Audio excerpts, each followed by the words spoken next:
Programa Cultura Geral. Apoio Faculdades Milton Campos. Venha ser referência. Estude com quem já é.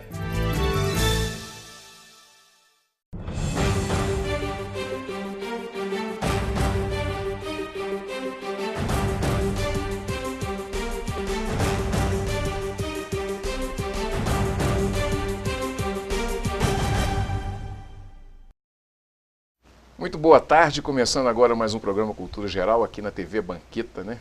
No canal 6 da NET. Hoje a gente vai falar um pouquinho do movimento Soul, nós vamos falar também dos refugiados, aí um bate-papo bem geral assim dessa situação dos refugiados que a gente tem visto aí nos noticiários já há muito tempo, né? Então falar desse assunto é sempre pertinente. O movimento Soul que não precisa falar, essa turma que fica deslizando no carpete em Belo Horizonte, e a gente vai discutir, falar um pouquinho desse movimento, das influências desse movimento.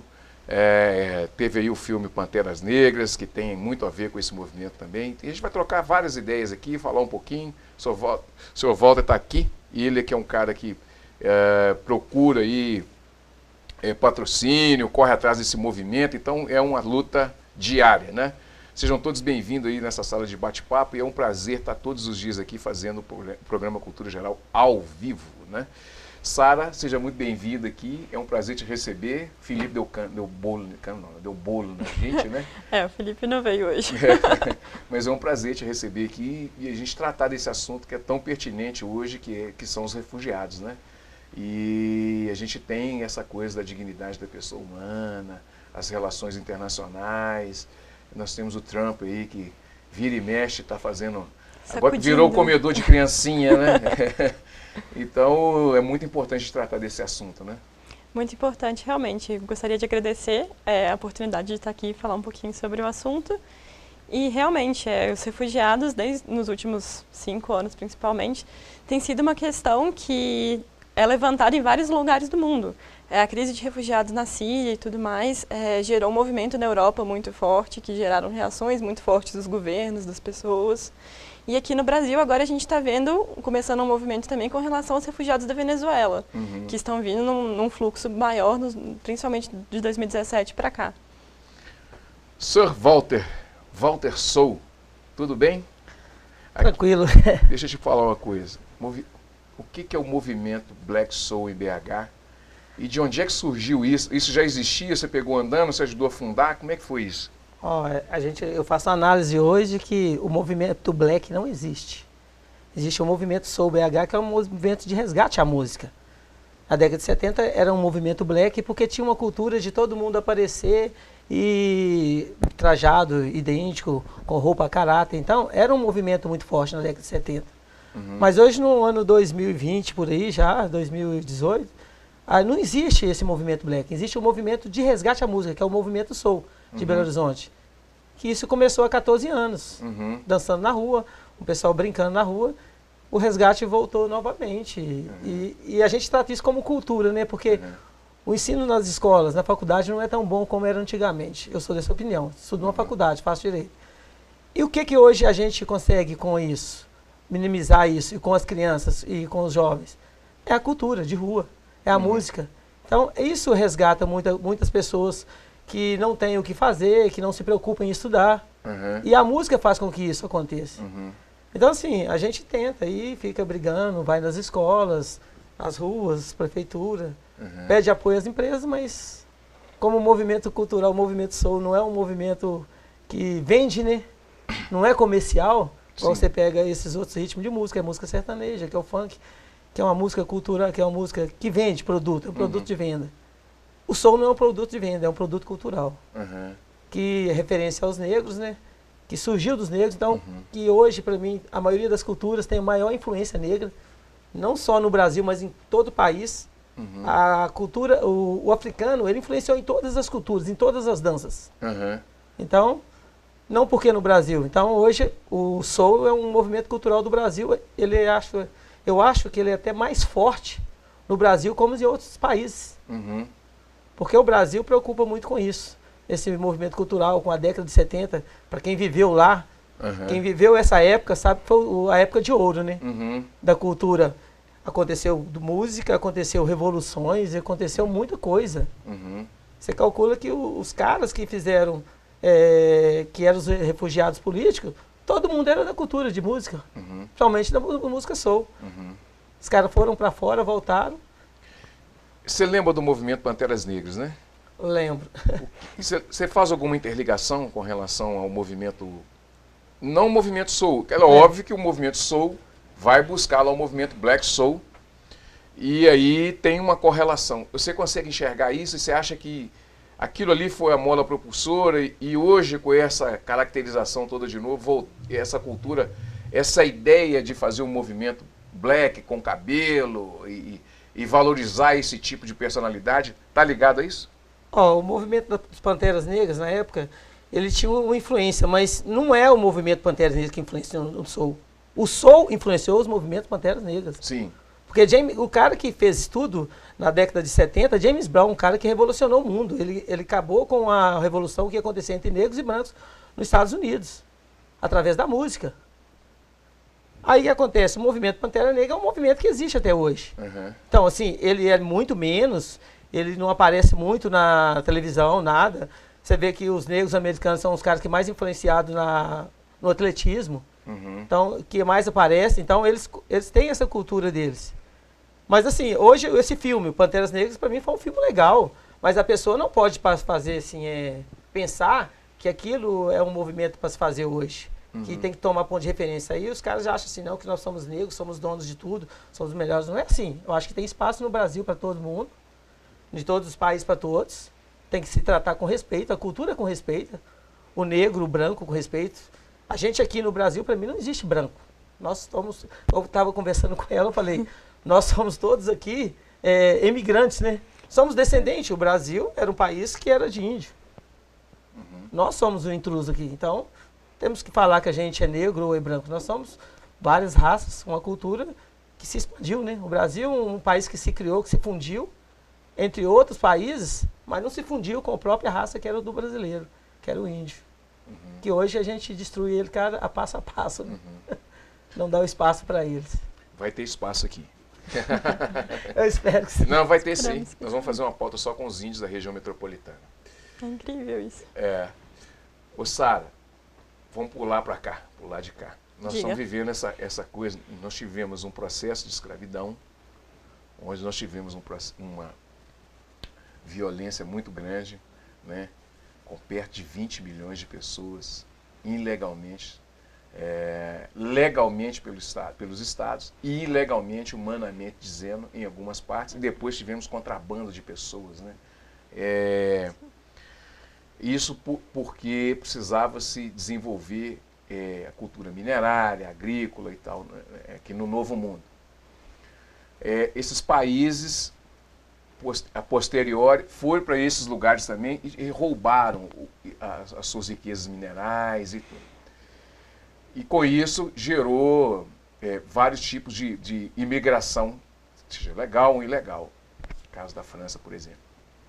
Bom, hoje nós temos uma situação muito parecida com a de outrora, de outras épocas e tal. O que está acontecendo no mundo com relação aos refugiados? Os africanos. A Síria é uma violência, quanto mais por causa do petróleo, né? É diferente da nossa violência, né? A nossa violência ela é mais... a violência nossa é subliminar, né? Vamos dizer assim. E a violência dessas pessoas, por ter uma resistência muito grande, é uma violência direta, física, né? E o Império mostra a sua força com as armas que tem, né? Como que a gente trabalha os refugiados nesse contexto? Nossa, essa é uma pergunta bem grande. Não, eu dei um parâmetro legal para a gente, porque não é uma situação simples. Eu falei assim, os refugiados estão vindo no navio para a Itália e os governos não querem receber, querem devolver. Não é simples assim. Né? Não, a questão, ela envolve uma questão histórica e uma questão política muito mais ampla. Se você pensar, a África foi descolonizada pelos europeus faz muito pouco tempo, foi depois da Segunda Guerra Mundial, Sim. década de 50, 60, alguns países até década de 70. Então, é muito recente que o poder metropolitano, né, que seriam das metrópoles imperiais, deixou de atuar nesses países. E, ao mesmo tempo, eles continuam tendo uma relação cultural, uma relação econômica muito forte. Você vê que várias empresas que atuam nesses países hoje em dia continuam sendo empresas desses mesmos países e tudo mais. E, além disso, teve a imposição de língua e tudo mais. Você vê que vários países africanos, principalmente do norte da África e do Congo, por exemplo, eles falam francês. A Argélia fala francês. Tivemos um exemplo, é até interessante falar isso, a gente teve um exemplo agora na Copa do Mundo, que 7 ou 8 jogadores são africanos. Sim. Essa aqui é a realidade. Sim, porque o laço de colonizador e colonizado, ele não é só, tipo, ele não termina quando termina oficialmente a colonização. Eles continuam tendo um laço cultural que liga eles. Então, quando você pensa, quando um argelino pensa, vou sair da África porque minhas condições de vida são muito ruins, ou quando tem alguma guerra, alguma questão, para onde eles pensam ir? Para onde eles têm algum laço cultural que liga eles. Os refugiados e os migrantes em geral, na sua maioria, buscam lugares nos quais eles têm alguma ligação, exatamente. Então, por isso que tem um movimento muito forte das ex-colônias para os países europeus, principalmente. Isso foi um movimento muito forte na década de 70, na década de 80, até na década de 90. Continua tendo esse movimento, mas ele é menos intenso do que já foi. Com questão da Síria, se a gente pensar, aí tem que voltar um pouco mais no tempo, quando terminou a Primeira Guerra Mundial, o Império Turco-Otomano acabou. Nesse momento, era um império muito vasto que ia para o norte da África, para onde a gente conhece o Oriente Médio, da Turquia e tudo mais. E ele se fragmentou em vários países. Se você perceber, assim como na África, tem várias linhas retas. Eles foram divididos meio que arbitrariamente. Então, tem várias questões culturais entre os próprios povos lá que são muito difíceis de se conciliar. E por isso tem vários conflitos constantes na região. E o petróleo vem só para agravar. Porque na hora que você coloca uma riqueza econômica muito forte, que tem um valor para o mundo inteiro, de exportação, não só as pessoas desses países começam a brigar entre si, como passa a ter interesses externos na região, e o que complica cada vez mais. Isso começa, esses conflitos, algumas vezes eles vão sendo escalados, de certa forma, que vai tirando as pessoas das próprias casas. A maioria dos refugiados que a gente tem atualmente, eles são pessoas que foram deslocadas de suas próprias casas. Elas permanecem dentro do próprio país, deslocadas das áreas de conflito, e nos países próximos. O fluxo migratório, que apesar de ser muito grande, foi muito expressivo, principalmente para a Europa nos últimos anos, ele é só uma fração de todo esse problema, é um reflexo. Mas o efeito maior fica nos países próximos e no próprio país. Mas assim, eu acho que eu estou me perdendo um pouco na resposta. É isso mesmo. É porque você tem que fazer um contexto também, porque senão as pessoas não entendem de fato o que está acontecendo, né? Exatamente. No mundo inteiro. Em alguns casos, por exemplo, no caso da África, por causa das guerras e também por causa das riquezas minerais, das riquezas naturais também, existe um campo de refugiados muito grande, né? Sim, tem vários. Como trabalhar, como nós devemos trabalhar na nossa ideia, essa ideia do refugiado? Porque, por exemplo, nós temos os pactos internacionais, porque a gente ouve de tudo. Eu, por exemplo, eu ouço de tudo. Não, tem que devolver mesmo, né? Porque se o país não... vai atrapalhar a vida de outras pessoas e tal, que já está estabelecida naquele país e tal. Como é que se dá essa relação internacional para que as pessoas entendam que não é simplesmente não deixar entrar? Tem uma cooperação, toda uma cooperação internacional, a ONU que regula tudo isso, a OEA também que regula tudo isso. Como é que funciona isso, Sara? Existe uma convenção de 1951, que é o Estatuto do Refugiado, que foi criada logo no pós-Segunda Guerra, no âmbito da ONU e tudo mais. E ela define o que é um refugiado. Refugiado é a pessoa que, por algum tipo de coerção, é retirada de sua casa ou forçada a sair. Isso foi criado justamente por causa das grandes migrações que tiveram por causa da Segunda Guerra, do conflito em si e tudo mais. E na África, a atuação da ONU é muito grande, tem vários campos de refugiados da Acnur, e tem situações muito sérias de gerações de pessoas que moram em campos de refugiados. Tem pessoas que nasceram no campo de refugiado em outro país e que têm nacionalidade do país de origem, porque eles não conseguiram voltar até hoje por causa dos conflitos e tudo mais. Então é uma situação muito complicada. E por outro lado, uma coisa que é muito debatida nas relações internacionais, quem é o refugiado e quem é o migrante econômico? Esse é um ponto muito sensível, porque as pessoas que falam, vamos mandar os refugiados de volta, eu falo, não, ele é um migrante econômico, ele está vindo aqui para trabalhar, para pegar o emprego que a gente tem aqui e tudo mais. Ele tá tendo uma agência de ele, pessoa, indivíduo, escolher ir para outro país trabalhar. Mas é muito complicado, porque, por exemplo, no caso da Venezuela, que a gente tem aqui agora, eles estão numa crise econômica muito forte, eles não têm cuidados básicos de saúde, o país está em estagflação, que é quando tem muita inflação, que os preços sobem muito e a economia não cresce, então as pessoas vão perdendo poder de compra, vão perdendo... Moeda sem valor. Moeda sem valor, tem exatamente. Tem uma riqueza enorme, que é o petróleo, mas a moeda não tem valor. O petróleo está desvalorizado no mercado internacional e estão tendo alguns tipos de sanções ao petróleo vendido pela Venezuela. Então a situação está ficando cada vez mais catastrófica lá. Chegando ao ponto até de violência física, né? Vocês veem vários protestos contra o governo do Nicolás Maduro, que estão terminando em mortes. Vira e mexe, a gente vê notícias no jornal e tudo mais, como o conflito escala. E como é que você fala que essa pessoa que está fugindo dessa condição, ela está simplesmente fugindo porque ela quer trabalhar no Brasil porque é melhor, ou se ela está tendo uma perseguição política, os direitos humanos básicos dela desrespeitados, tanto como liberdade de expressão, quanto o próprio direito à alimentação, a um trabalho digno, a uma condição de vida mínima. Então, assim, hoje em dia nas relações internacionais tem um grande debate sobre como definir quem é refugiado e quem é migrante econômico, porque as linhas são muito difíceis de definir, porque são conceitos que ficam sempre mesclados, no final das contas. Para mim, na realidade, para mim, não tem que ter fronteira, porque, assim, para esses casos, né, porque ajuda humanitária não tem que ter fronteira.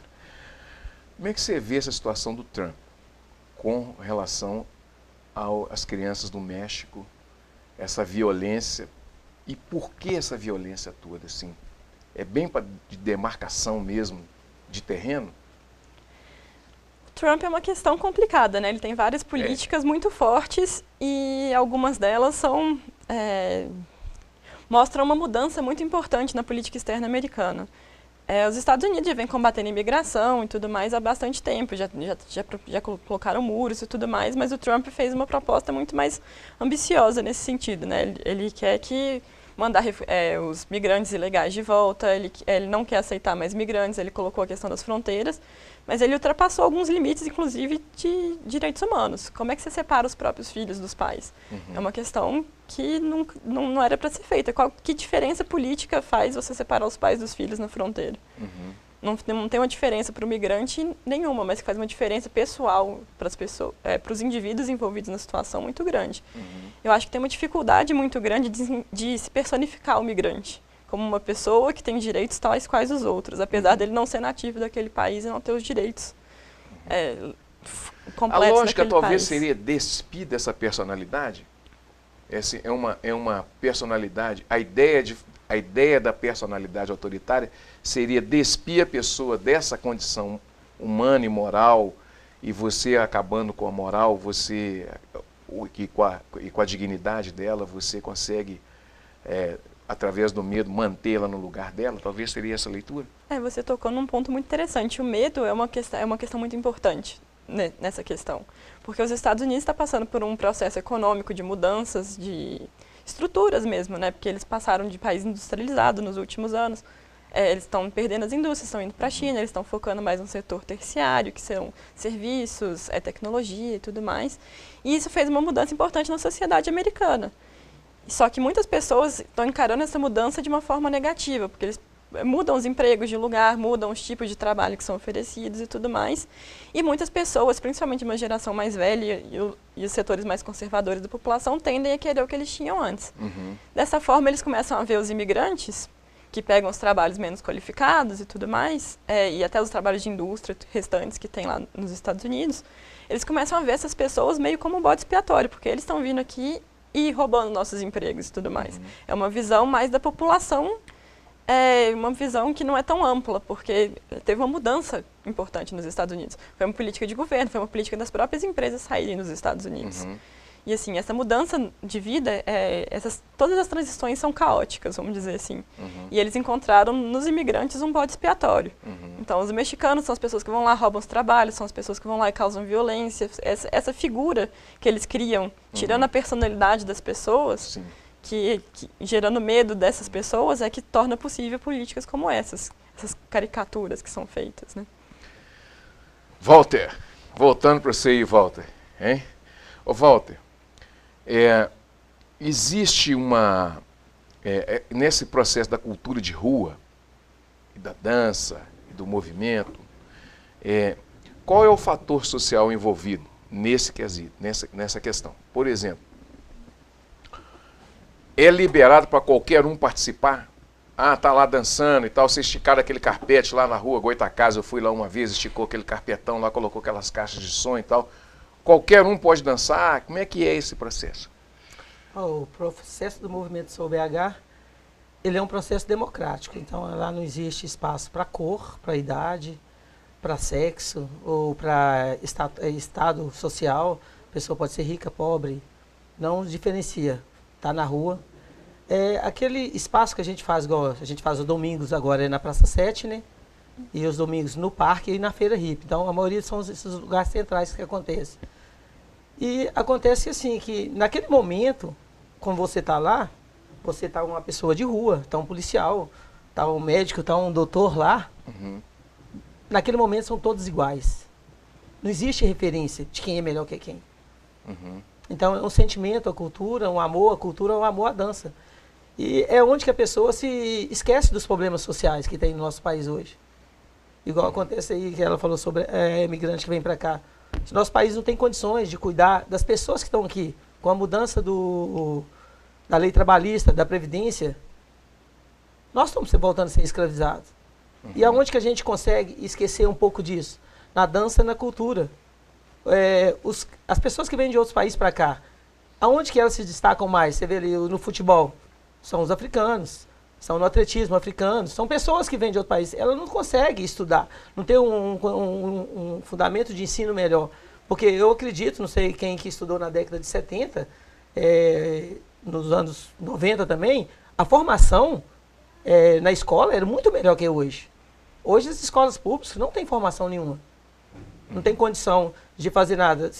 Hoje, o futebol brasileiro, calcular para você ver, está em decadência, porque não existe futebol nas escolas, não existe aquele peladinho em rua. Onde que eu moro, se a gente não fazer a música para resgatar as crianças estão ali, naquela esquina, vendendo droga, outra na outra esquina. Você não vê crianças brincando em rua mais, no nosso país, em lugar nenhum.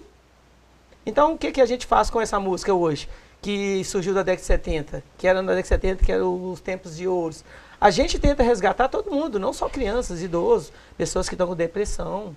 Então, as pessoas me ligam. Eu estava conversando aqui agora mesmo, um estrangeiro me mandando mensagem em inglês, aí eu respondi para ele, traduzia no Google, né? Uhum. E mandava na mesma hora, falava, não fala inglês. Aí o cara falando sobre a nossa cultura, dos vídeos que rodam para lá. Uhum. A gente posta um vídeo, que o vídeo é bom, o pessoal gosta. Ele roda o país, roda o estado todo, bom para o exterior. Uhum. Mas, assim, a gente faz um trabalho que todo mundo gosta. Uhum. Todo mundo quer estar ali naquele momento, lá na Praça 7, tá no parque, igual domingo passado a gente tinha gente lá, o pessoal ficava maravilhado com aquele negócio lá, ficava assim louco, falava assim, onde que acontece isso? Como que vocês fazem isso na nossa cidade e não tem? Uhum. Fala assim, a gente faz isso com custo nosso. Eu tiro dinheiro do meu bolso para pagar alvará, pagar transporte, som que estraga. Eu fiz um evento semana passada, eu queimei o som. Eu vou lá consertar tudo com o dinheiro do meu bolso. Uhum. Nós não temos isso. Então, fazemos um trabalho social onde ninguém é discriminado, sexo. A gente não vai deixar a pessoa ficar lá fazendo besteira lá no meio. Mas sei lá, pode dançar, divertir, bater papo, interagir com todo mundo. Ninguém rouba ninguém, ninguém briga com ninguém. E se começar a fazer alguma coisa, a gente para o som. Até droga a gente minimiza com o nosso movimento social. Porque se alguém começa a mexer, a gente fala, gente, a gente não proíbe ninguém de fazer nada. Mas eu acho que tem um espaço para cada um, de respeito. Aqui tem crianças, tem adultos, tem jovens, tem de toda a classe social. Então, cada um tem que respeitar o próximo. Você tem direito de fazer o que você quiser, a partir que você respeite o próximo. E a nossa cultura é isso, social, é respeitar o próximo, dançar, correr atrás do patrocínio que a gente nunca vai conseguir, porque eu acredito que esse movimento não consegue, mesmo que ele já foi para a Globo, porque essa novela, algumas novelas que teve Dance Days, tudo surgiu do movimento Soul, que foi resgatado em Belo Horizonte. Belo Horizonte é o palco disso tudo. São Paulo e Rio está para trás, mas eles estão agora alcançando isso. Surgiu aquela novela que foi Dancing Days, teve uma em Subúrbia. Hoje acontece, a maioria dos cantores de soul estão voltando para a TV, Sandra de Sá está aparecendo. Então, a galera toda estão criando bandas novas, mas... Quem que é a sua referência? Quem foi a sua referência lá atrás? Cara, hoje, quando você fala em soul, que é a arte mesmo, a referência é um americano, James Brown, não tem como você discutir, é indiscutível. O cara revolucionou tudo da música do funk. Então, hoje, quando a gente refere ao soul, porque a gente, na realidade, é funk, né? Mas a gente tem que distinguir o funk de hoje, que é um funk pornográfico. Eu não curto, não proíbo quem curte, entendeu? Mas o funk de antigamente era... James Brown foi um cara de referência. Teve um filme dele muito bom. Então, assim, a cultura negra, ela desprendeu através de James Brown. Aí veio aqui Ed Mota, Tim Maia, Tony Tornado, Sandra de Sá, Roberto Carlos tem uma música que é soul também. Então, a referência... Parece que essa música do Roberto Carlos, que é soul, foi escrita por Tim Maia. Tim Maia. Tim Maia, nossa senhora, o cara é um ponto de referência. Ed Mota também, mesmo assim, com ele é muito puxado pro blues, né? Mas ele tem a referência soul dele é muito grande. Então, assim, hoje acontece ter bandas em Belo Horizonte. Recebi um contato de um cara que é músico aí, ele falou que está fazendo um projeto, tem 2 músicas soul, querendo juntar com a gente para lançar a música. Eu falei, cara, você tem que entender que a nosso ponto de referência da cultura de rua é muito boa, mas na mídia social, nenhuma. Não temos espaço em televisão, temos espaço em rádio. Quando algum consegue algum espaço pequeno, algumas pessoas fazem besteira. Nem todo mundo tem um tato de fazer a cultura pelo social. Alguns são por autopromoção, e eu não concordo com isso. A autopromoção, ela vem com o trabalho que você faz. Com o próximo, com a cultura e com tudo isso. Então, assim, eu acho que a referência nossa é muito grande, a gente precisa de um apoio, mais assim, da mídia, das prefeituras. Inclusive, alguém de Nova Lima aqui, que me mandou mensagem hoje, cara, eu vou lá para a cultura de Nova Lima, vocês têm que fazer o movimento sobre BH aqui na praça aqui de Nova Lima. Falei, cara, é só convidar a gente, fazer alguém que promova o evento na praça, dar um ônibus para nós, estadia, a gente vem para cá, não tem mistério nenhum. A princípio a gente não está querendo, não quer dinheiro, não quer nada, a gente quer fazer a cultura, que ela se expanda por todo o país. E é muito bom, não sei, você já deve ter dançado, você eu não sei. Eu já fui lá, eu não dancei, eu não tinha coragem, a turma dança demais. Tá, você tem que entender que o soul não é uma coisa de dança, ninguém dança. É uma expressão corporal sua. É uma coisa que você interage com a música, você pode pular, rodar, você está dançando. Então é uma coisa de emoção, de sentimento. A música soul não tem que se fazer quem dança muito e quem dança pouco. Cada um dança do seu jeito, cada um tem as suas emoções naquela hora, do seu jeito. Então, e transmite para o próximo. Quando você vê, você fala, cara, que cara dança muito. Não é uma coisa de... Ele está em transe com a música. Ele entra em transe. É um encontro ali, né? Então... Você vê um cara ali, o cara vem da rua, o cara sai da casa dele, porque não tem nada para fazer. Não, que eu vou lá, que aquele é meu momento. É onde eu vivo. E o que acontece hoje? A gente é escravizado pelo próprio trabalho. Os direitos nossos foram retirados pouco a pouco e estão sendo retirados. Amanhã a gente não sabe o que acontece, então a gente se refugia através da música, da dança. A arte é uma salvação, né, Walter? Hoje a arte, para o país é uma salvação. Mas quem que vai tomar essa frente? Boa pergunta. Deixa eu fazer um intervalinho aqui. Vou fazer um intervalo, daqui a pouquinho a gente volta com mais cultura geral.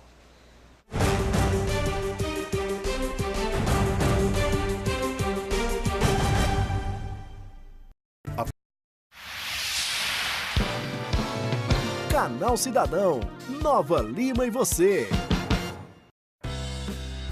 Para a Prefeitura de Nova Lima, a saúde é uma prioridade que faz a diferença na vida dos cidadãos. Como parte desse trabalho, a administração municipal conta com a Fundação Hospitalar Nossa Senhora de Lourdes, que oferece atendimentos de qualidade para os novalimenses. E nessa parceria com o Hospital Nossa Senhora de Lourdes, com o trabalho do André, que é um excelente gestor, não é isso?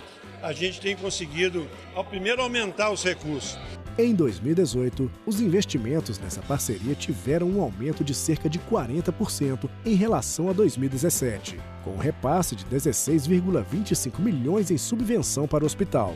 Com esses recursos, o governo municipal viabiliza agora, em parceria com a Fundação Hospitalar Nossa Senhora de Lourdes, 4 novos leitos de CTI e 7 máquinas de hemodiálise.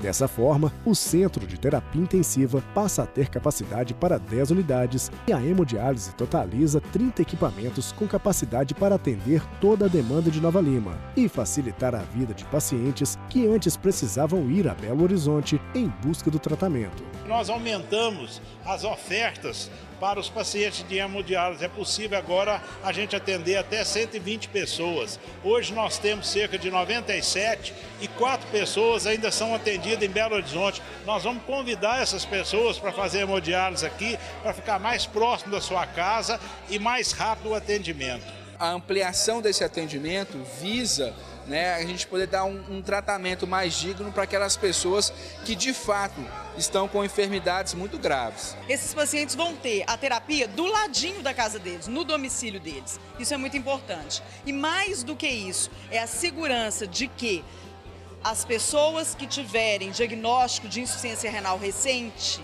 não serão desassistidas. Fala, cidadão!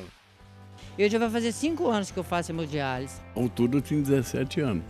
E eu não tenho coragem de viajar e fazer em outro lugar. E sair de distância longe, igual eu já vi muitos que vêm de outra cidade. Precisava de mais máquinas. Então, tanto no lugar, é muito bom. Ajuda muito. Tem o café da manhã maravilhoso, com frutas, pão, queijo, café com leite. Uma coisa ajuda a outra, né? É vice-versa, né? O Hospital Nossa de Lourdes está de parabéns. Saiba mais sobre as ações da Prefeitura em nosso site www.novalima.mg.gov.br, nas redes sociais Prefeitura de Nova Lima Oficial e no jornal A Cidade.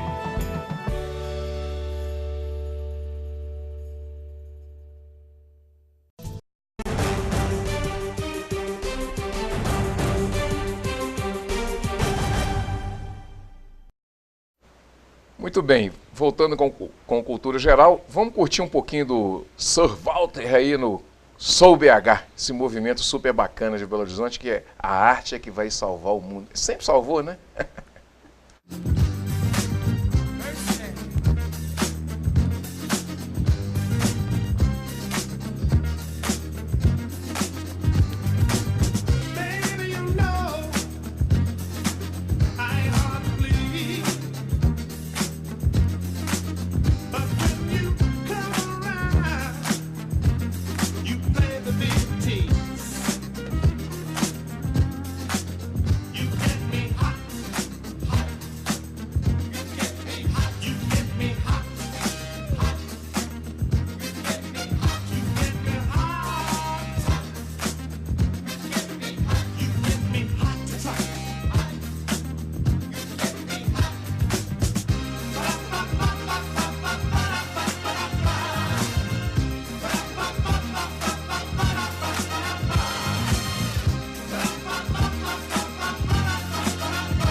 Maravilha, hein? Parabéns, viu, Walter? Hein? Quer dizer, então, que a Sandra de Sá te ligou por causa desse movimento, por causa desse vídeo? Ela está tentando fazer uma articulação com a gente, que ela vai estar aqui dia 21 e dia 22 ela queria fazer uma articulação, só que a gente não tem um espaço, a gente faz a proposta às casas, eles ficam redios, não quer fazer, o pessoal pensa só em ganhar, né? Nada assim, em promover.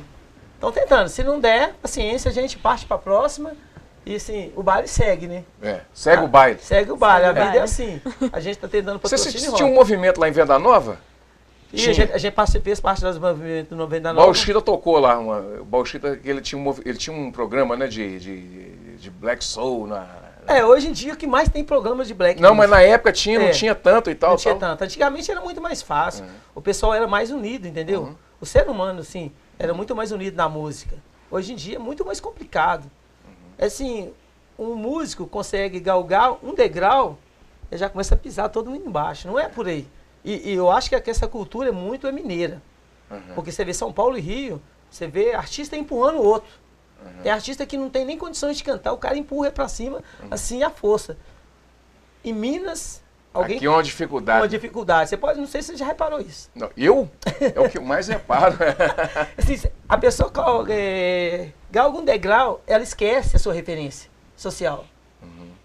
Eu fiz um projeto que eu passei em 2015, na lei estadual, na lei municipal. Era baratinho. Eu convidei um artista aqui de Minas, que era da periferia, ele não quis ir. Eu falei, cara, é um movimento social que ninguém vai pagar, vai todo mundo entrar de graça, a gente vai pedir 1 quilo de alimento para doar, ele não quis ir. Aí eu consegui, fiz o movimento, foi muito bom, mas não passei mais, porque agora eu consegui no estadual, que é captação, mas não consigo a empresa para patrocinar os dois projetos, é difícil. Não achei nenhum captador bom ainda. Acho que vai ser você. Eu? Mas o programa vai estar aí para isso. A ideia do programa é abrir mesmo. Você fazer esse material, depois a gente divulgar esse material, pôr esse material, colocar isso na rede social e mandar ficha. É só através da informação que você vai conseguir. Né? Exatamente. Ô Sara, como que a gente está com essa questão da Venezuela, com relação aos refugiados? Agora fazendo um recorte, assim, saindo do movimento cultural e indo para outro movimento político-cultural. É um movimento diferente, né? Diferente, qual é a situação e como é que nós estamos lidando com essa situação? O Brasil, enquanto país lidando com essa situação, ainda é um pouco complicado, porque é um fluxo muito forte que afeta principalmente a região que recebe o primeiro contato, né, que é Roraima, principalmente o estado de Roraima. O governo mandou militares para lá para ajudar a fazer cabana, tipo cabana de campanha e tudo mais para receber os refugiados. Está com uma campanha de vacinação muito forte, porque foi uma questão que, como o sistema de saúde da Venezuela está falido há muitos anos, a questão de vacina deles é diferente. A gente está por isso que está todo mundo falando que tem que tomar vacina contra sarampo, porque pode reintroduzir o sarampo, porque essas pessoas não são vacinadas, elas trazem o vírus. E se a população brasileira, que deveria estar vacinada, mas não está, pode ser contaminada também. Mas é uma questão mais de saúde que não é bem a minha área. Mas assim, aquela questão política, humanitária, a gente fala um pouquinho. O Brasil está lidando bem, de certa forma. A gente está recebendo um fluxo relativamente pequeno de venezuelanos, comparado à Colômbia, por exemplo. A Colômbia, por falar espanhol também, tem e por também ter tido um movimento de independência ligado a Simão Bolívar e tudo mais, eles têm uma aproximação cultural maior. Então, os venezuelanos vão mais para a Colômbia, tem um fluxo de mais de 500 mil, chegando a 1 milhão de pessoas que foram para a Colômbia nos últimos meses. E no Brasil, a gente está recebendo dezenas de milhares. Assim, já é muita gente, mas ao mesmo tempo, comparado com os outros fluxos, é pouco. Como a Venezuela está numa crise econômica e política muito forte e com uma repressão muito forte da população, com dificuldade de questões humanitárias mesmo, as pessoas não têm acesso à água potável, acesso a medicamentos, acesso à saúde, até à alimentação mesmo, que é uma questão que está escalonando e ficando cada vez mais complicada lá e por isso que as pessoas estão saindo, com um fluxo cada vez maior de pessoas.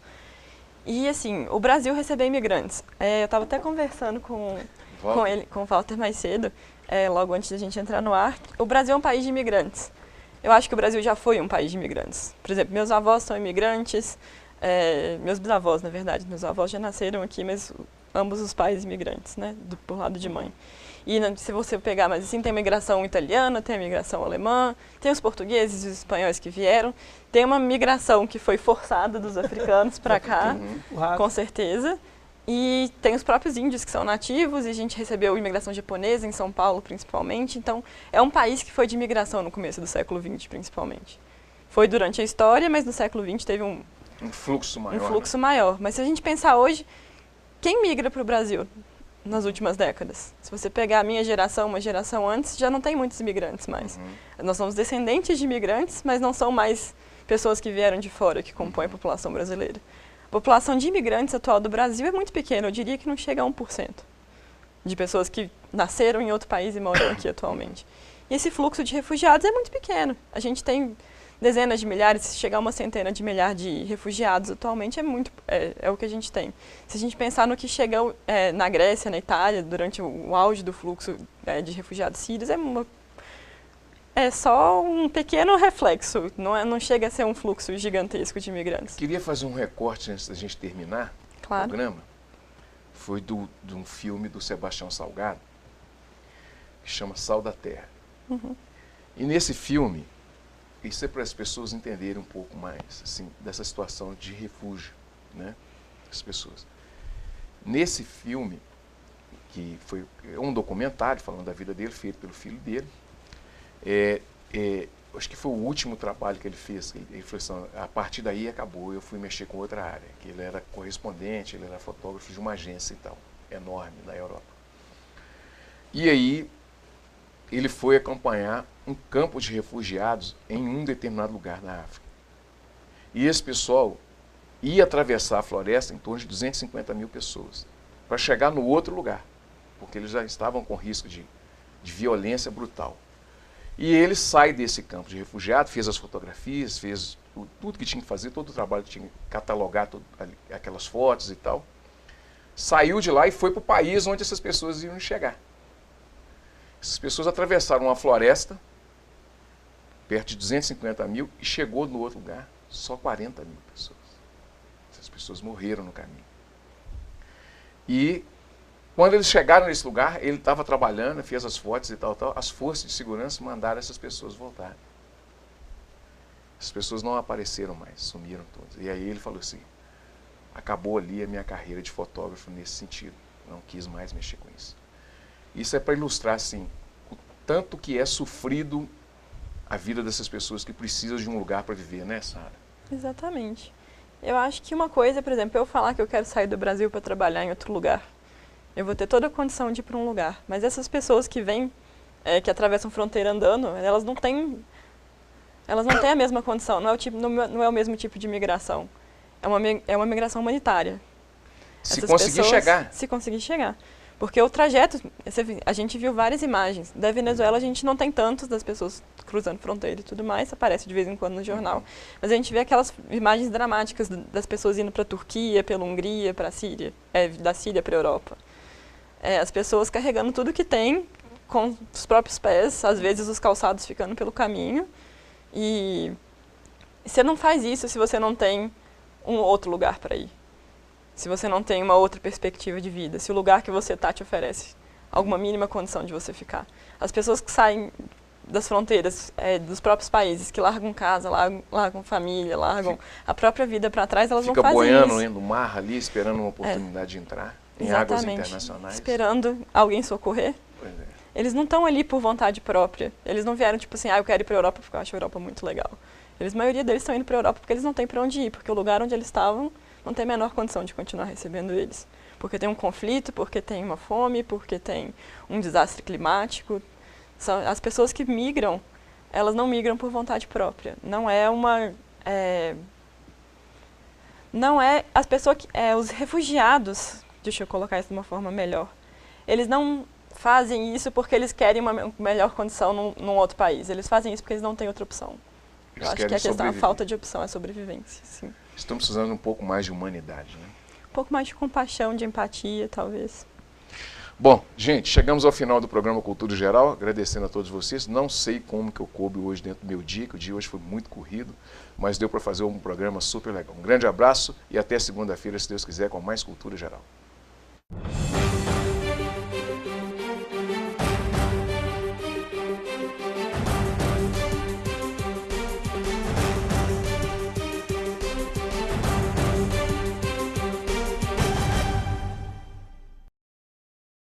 Programa Cultura Geral. Apoio Faculdades Milton Campos. Venha ser referência. Estude com quem já é.